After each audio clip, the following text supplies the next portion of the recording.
Programang ito ay rated SPG. Striktong patnubay at gabay ng magulang ang kailangan. Maaaring may masiselang tema, lengguwahe, karahasan, sexual, horror o droga na hindi angkop sa mga bata. Ipapakilala na ni Carlos ang kanyang sarili na siya ang tunay na ama ni Zoe. Alamin natin. Welcome back sa aking channel. Mga kaganapan sa abot kamay na pangarap. Napaka-intense nga ng mga kaganapan sa abot kamay na pangarap. Kinausap ni Zoe si Morgana. Kabadong-kabado si Zoe dahil alam na ni RJ ang sikreto nilang mag-ina na hindi siya tunay na tanyag. Mabuti na lang at naniwala si RJ na walang alam si Zoe sa pagkatao niya. Kaya gagawa ng paraan ang mag-inang Zoe at Morgana para hindi mapaghinalaan si Zoe na matagal na niyang alam ang tungkol sa pagkatao niya.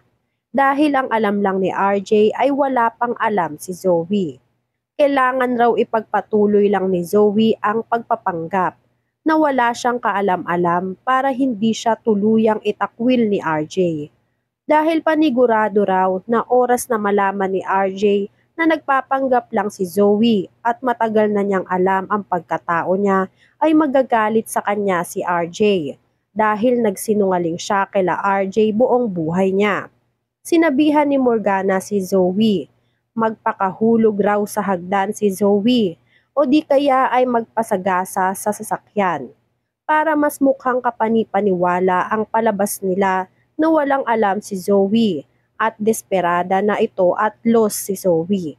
Kailangan raw nilang mapanatili ang tiwala ni RJ kay Zoe kahit na hindi siya tunay na anak dahil masasayang lahat ng pinaghirapan nila at lahat ng pinagdadaanan nilang mag-ina para lang maitago ang sikreto nila.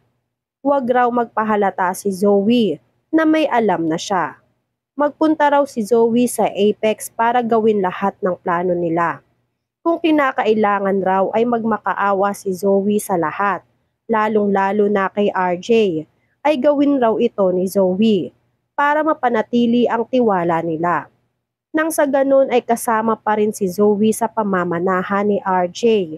Mukhang pera talaga nga itong si Morgana o si Moira.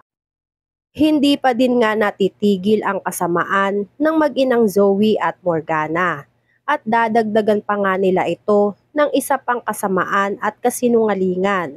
Pumunta si Zoe sa burol ni Justin para iparamdam sa lahat ang pakikiramay niya sa pagkamatay ni Justin.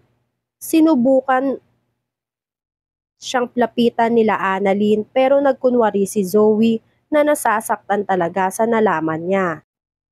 Nakaisip ng paraan si Zoe para mas mukhang kapani-paniwala ang pagpapanggap niyang nabigla siya sa nalaman niya.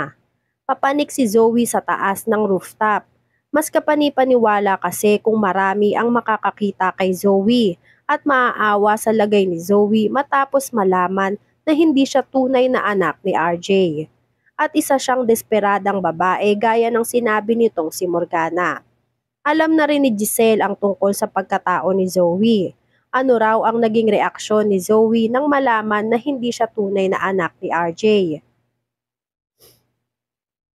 Sinabi ni RJ na mukhang nabigla raw si Zoe sa nalaman niya dahil iyak raw ng iyak si Zoe. Hindi pa raw kinausap si RJ matapos malaman ang totoo. Nag-aalala si RJ para kay Zoe. Masakit raw para kay Zoe na malaman ang buong katotohanan. Nagtataka si Giselle. Sinabi ni Giselle kay RJ na kung hindi raw si RJ ang ama ni Zoe ay sino kaya? Wala rin raw alam si RJ. Wala naman daw kasing umaaligid noon kay Moira, maliban sa kanilang dalawa ni Carlos. At dahil sa nalaman ni Giselle, sinabi ni Giselle kay Eric kung ano ang napag-usapan nilang dalawa ng kapatid na si RJ. Sinabi ni Giselle kay Eric na alam na nila na hindi tunay na anak ni RJ si Zoe at ngayon ay nagparamdam raw si Zoe dahil ngayon lang nalaman ni Zoe ang totoo sa pagkatao niya. Bagay na pinagtaka nitong si Eric. Ikwinento ni Eric ang pag-amin sa kanya nitong si Justin na according kay Justin ay matagal nang alam ni Zoe na hindi siya tunay na anak ni RJ at nagpapanggap lang si Zoe na isang tanyag. Nagimbal si Giselle sa revelasyong inamin nitong si Eric. Nagtataka si Giselle kung bakit hindi sinabi ni Zoe sa kanila ang totoo. Hindi alam ni Giselle ang mararamdaman niya. Kailangan raw sabihin ni Giselle sa kapatid niyang si Ubeng ang revelasyong sinabi sa kanya ni Eric na noon pa pala alam nitong si Eric at si Justin. Para matigil na lahat ng palabas ni Zoe, pinuntahan naman ni Morgana si RJ para makibalita. Sinabi ni Morgana kay RJ na nagbalik na pala lahat ng memorya niya. At isa pa ay alam na pala ni RJ na hindi niya tunay na anak si Zoe.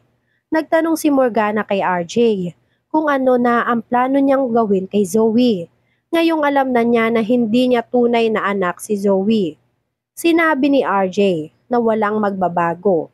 Anak pa rin ang turing ni RJ kay Zoe at hindi na magbabago pa yon. Sinisi ni RJ si Moira. Si Moira lang naman daw talaga ang may kasalanan ng lahat. Kung bakit hindi agad nalaman ni Zoe ang totoo. At kung pupwede lang daw sana ay puntahan niya si Moira sa impyerno, ay gagawin raw nitong si RJ para lang masabihan si Moira na napaka-impokrita niyang babae. Nasaktan si Morgana dahil si Morgana pa rin nga itong si Moira ay iisa. Sinabi ni Morgana na wag raw pagsalitaan ni RJ si Moira ng ganon dahil kahit paano ay naging ex-wife niya naman si Moira. Sinabi nitong si RJ na pinagsisisihan niya lahat. Dahil kaya lang naman raw niya pinakasalan noon si Moira ay dahil buong akala ni RJ ay siya ang ama ng pinagbubuntis ni Moira noon. Kaya no choice si RJ kundi ang akuin kung ano man ang nangyari kay Moira. Dahil siya ang itinuturo ni Moira na ama ng magiging anak nila noon. Ito na nga ang plano ni Zoe. Pumanik na si Zoe sa taas ng rooftop. Nagpanik lahat ng tao na nakakita kay Zoe. Tinawag ng mga nurse si Annalyn para sabihin na magpapakamatay si Zoe. Nagimbal si Annalyn. Agad pinuntahan ni Annalyn si Zoe. Nakiusap si Annalyn kay Zoe na kung maaari ay bumaba na siya sa kinaroroonan niya ngayon dahil napakadelikado ng ginagawa ni Zoe. Sumigaw si Zoe na wala ng direksyon ang buhay niya. Kaya magpapakamatay na lang siya. Kinabahan si Annalyn. Napakataas ng lugar kung nasaan si Zoe. Samantala, nakarating na ng Apex si Carlos. Patago niyang tinitignan kung ano na ang nangyayari kay Zoe at bakit humantong sa pagpanik ni Zoe sa rooftop. Makikita na kaya nila si Carlos? Malaman na kaya nila na si Carlos ang ama ni Zoe? Yan nga ang mga kaganapan at mga dapat nating abangan dito sa Abot Kamay na Pangarap. Kung gusto niyo pa ng mga ganitong klaseng video ay mag-subscribe at i-like itong video na to. Maraming salamat po. I got you!